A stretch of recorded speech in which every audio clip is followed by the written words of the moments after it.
안녕하세요 여러분, 성공합시다. 하나님이 아브라함에게 난 너의 방패고 또 너의 큰 상급이다 이렇게 말씀하셨어요. 혹시 오늘 두려운 마음이 있으신 분들은 오늘 이 메시지가 큰 희망의 메시지가 되길 소원해요. 아브라함을 통해서 구체적으로 어떻게 그 축복을 누릴 수 있는지 배워서 우리 삶에 적용을 하고 인생 속에서 큰 상급 되시는 하나님, 또 나의 방패 되시는 하나님을 경험하게 하는 15장으로 한번 들어가 보도록 할게요. 15장. 하나님이 아브라함과 언약을 맺으시는 아주 특별한 장이에요. 자, 한번 볼게요.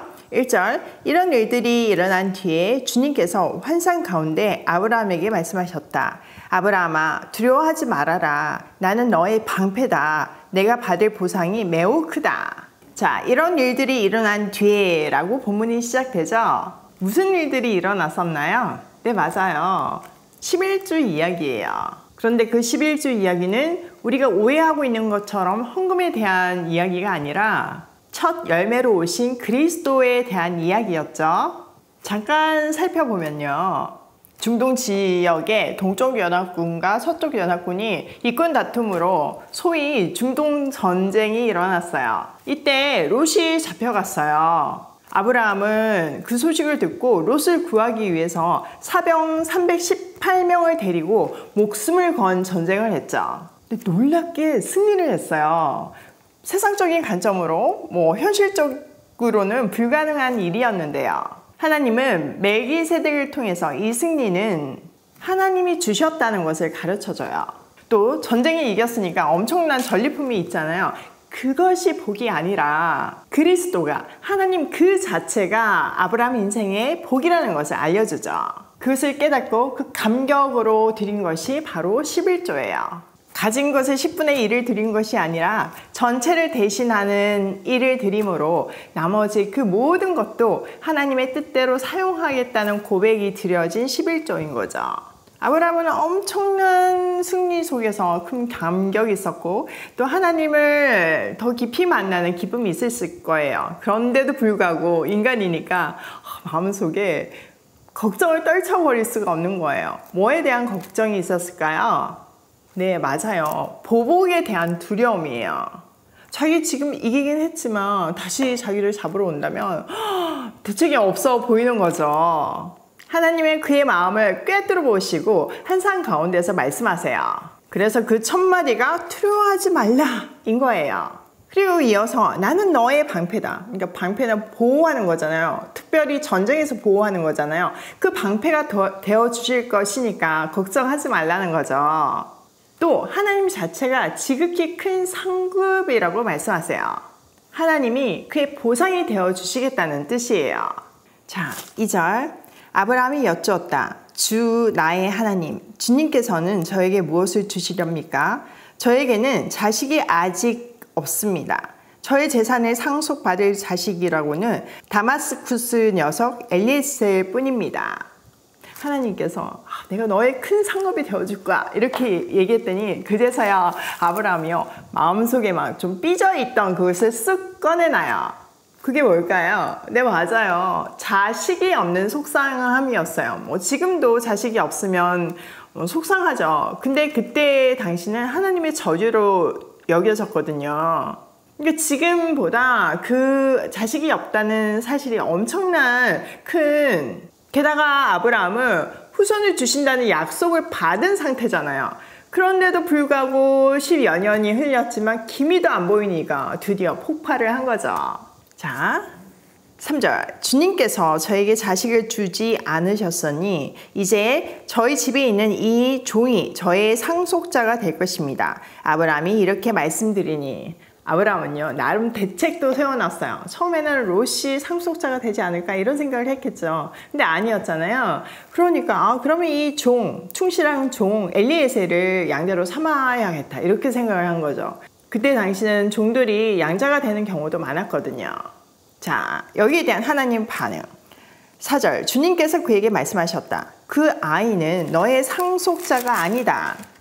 너의 몸에서 태어날 아들이 너의 상속자가 될 것이다. 하나님은 엘리에셀이 상속자가 아니라는 것을 아주 분명하게 말씀하세요. 그리고 아브라함의 몸에서 태어난 아들이 상속자가 될 것이라고 약속하시죠. 자, 그러면서 5절, 주님께서 아브라함을 데리고 바깥으로 나가서 말씀하셨다. 하늘을 쳐다보아라. 내가 셀 수 있거든 저 별들을 세어보아라. 그리고는 주님께서 아브라함에게 말씀하셨다. 너의 자손이 저 별처럼 많아질 것이다. 여러분, 하늘의 별 세어보셨나요? 셀 수 있나요? 셀 수 없어요. 그러니까 아브라함에게 그 별을 세어보라고 하면서 그의 후손이 믿을 수는 없겠지만 지금 현재 상황으로는 별처럼 많아질 것이라는 것을 다시 눈으로 보여주면서 약속하시죠. 그런데 여기 이 자손은요, 굉장히 유니크한 자손이에요. 갈라디아서 3장 16절에서 잘 설명해주고 있는데요. 한번 살펴보면요. 그런데 하나님께서 아브라함과 그 후손에게 약속을 말씀하실 때에 마치 여러 사람을 가리키는 것처럼 후손들에게라고 말씀하시지 않고 단 한 사람을 가리키는 뜻으로 너의 후손에게라고 말씀하셨습니다. 그 한 사람은 곧 그리스도이십니다. 그러니까 그의 후손은 그리스도를 얘기하는 거예요. 아브라함의 후손으로 그리스도가 오신다는 약속을 여기에 하신 거죠. 자, 아브라함의 반응. 아브라함이 주님을 믿으니 주님께서는 아브라함의 그런 믿음을 의로 여기셨다. 너무너무 중요한 구절이에요. 아브라함은 하나님의 그 약속을 다시 믿었어요. 그랬더니 주님께서는요, 그 아브라함의 믿음을 의라고 여겨주셨어요. 이 내용을 로마서에서 잘 풀어놓고 있는데요. 한번 볼게요. 로마서 4장 18절이에요. 아브라함은 희망이 사라진 때에도 바라면서 믿었으므로 너의 자손이 이와 같이 많아질 것이다 하신 말씀대로 많은 민족의 조상이 되었습니다. 진짜 그렇죠. 아브라함은요, 바랄 수 없는 중에 하나님이 말씀하셨으므로 비현실적인 그 약속이지만 믿었어요. 바랬어요. 아브라함이 75세에 하란을 떠났잖아요. 근데 지금 10여 년이 흘렀으니까 80살이 넘은 거잖아요. 그러니까 현실적으로 아기를 낳기가 쉽지 않은 거죠. 근데 그 혈통을 보면 자식이 많이 없거든요. 그러니까 이게 실질적으로 일어날 수 있는 일로 안 믿어지는 상황이었어요. 그런데 믿었죠. 하나님이 약속하셨으니까요. 이 말은 하나님의 전능하심을 믿은 거예요. 그리고 하나님은요, 이 아브라함의 믿음을 의로 여겨주셨어요. 이 의라는 단어는요, 법적인 개념이에요. 그러니까 뭔가를 해서 행위적인 의를 얻었다는 게 아니라 법적으로 너는 의인이다 이렇게 판결을 해주셨다는 거죠. 신분적으로 의인이 되었다는 뜻이에요. 우리는 아브라함의 과거를 다 알고 있잖아요. 그의 행동을 보면 뭐 의인이라고 말할 수 없는 그런 행동을 했죠. 이렇게 우리는 아브라함의 인생을 통해서 믿음이 얼마나 전적인 하나님의 은혜이고 하나님의 열심인지를 확인할 수 있어요. 바울이 이 의를 로마서 4장에서 잘 정리해 주죠. 4장 3절, 성경이 무엇이라고 말합니까? 아브라함이 하나님을 믿으니 하나님께서 그를 의롭다고 여기셨다고 하였습니다. 일을 하는 사람에게는 품삯을 은혜로 주는 것으로 치지 않고 당연한 보수로 주는 것으로 생각합니다. 그러나 경건하지 못한 사람을 의롭다고 하신 분을 믿는 사람은 비록 아무 공로가 없어도 그의 믿음이 의롭다고 인정을 받습니다.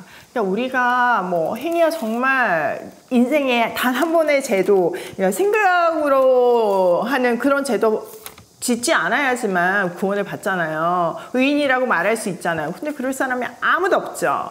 그러니까 우리가 구원을 받는 거는, 우리가 의인이라고 칭함을 받는 거는 우리가 공로가 없다는 거예요. 일을 한 사람이 품삯을 받는 것, 월급을 받는 거는 너무나 당연한데 한 일이 없으니까 이 값없는 구원이 은혜라는 거예요.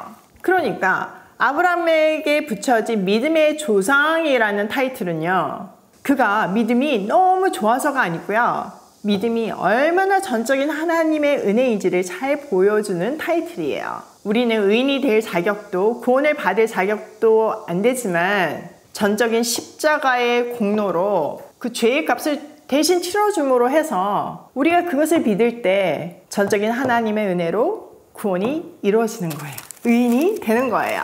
그러니까 여러분 주위 사람들 보고 저러고도 크리스찬이야 이런 말 하면 안 되는 거예요. 맞아요. 우리는 죄인이에요. 그러고도 크리스찬 맞아요. 그렇지만 난 구원 받았어 하고 그냥 막 살면 안 되는 거 너무 잘 아시죠?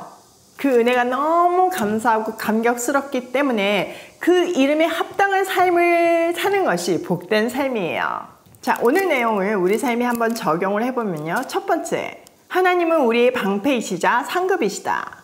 그러니까 여러분 두려워하지 마세요. 사실 이 메시지는 저한테 오늘 주시는 메시지이기도 해요. 요즘 이제 우리 아이들이 개학을 해서 차례로 미국으로 또 중국으로 돌아가고 있거든요. 요즘 세상이 너무 흉흉하잖아요. 특히 뭐 미국 같은 데는 지금 뭐 마약이나 이런 것들 때문에 너무 위험하죠. 우리 아들이 가는 도시도 되게 위험한 도시 중에 하나예요. 그러니까 제 마음 가운데 불안한 마음이 있잖아요. 뭐 얘가 아무리 잘해도 환경 자체가 그러니까 위험에 노출되어 있는 상태니까요. 또 정말 좋은 믿음의 공동체를 만나야 신앙생활을 잘 할 수 있는데 미지의 세계로 떠나보내는 거잖아요. 뭐 제가 할 수 있는 일이 없어요. 물론 하나님한테 다 맡겼지만 부모니까 걱정하는 마음이 있을 수밖에 없잖아요. 제 마음을 깨뜨려 보시고 하나님께서 이 약속을 오늘 아침에 저한테 주시더라고요. 두려워하지 마라. 내가 너의 방패가 되고 너의 아이들의 방패가 되고 너의 가족의 상급이 될 것이다. 아멘이지 않나요? 우리 모두 가지고 있는 두려움을 다 내려놓고 믿음으로 하나님의 약속을 붙들고 방패 되시고 큰 상급 되시는 하나님을 인생에서 경험하는 우리가 되면 좋겠어요. 두 번째, 하나님은 우리의 눈높이에서 설명해 주신다. 아브라함이 뭐 속에 꽁하고 삐져가지고 툭 내뱉으니까 그 눈높이에서 보여주시잖아요. 의심하니까 하늘의 별도 보여주시고 다음 본문에는 진짜 눈으로 그 언약을 확인시켜 주세요. 그러니까요. 하나님 앞에서 우리가 솔직하게 우리의 마음을 쏟아놓는 것이 너무나 중요해요. 그러면 우리 수준에 맞게, 우리 눈높이에 맞게 설명해 주시는 사랑의 하나님을, 친절한 하나님을 만나실 거예요. 세 번째, 우리가 믿으면 의로 여겨주신다. 하나님은 우리를 의인이라 칭해 주시고 구원해 주세요. 그러니까 율법의 행위에 의한 구원이 아닌 믿음으로 말미암은 전적인 은혜에 의한 구원임을 꼭 기억하셔야 돼요. 율법은요, 우리가 얼마나 죄인인지를 드러내는 역할을 하는 거예요. 지킬 수 있는 사람 아무도 없어요. 아시죠? 오늘도 하나님이 내게 주신 언약을 붙들고 두려움을 떨쳐내며 방패 되시고 큰 상급되는 하나님을 경험하는 하루로 고고싱해요.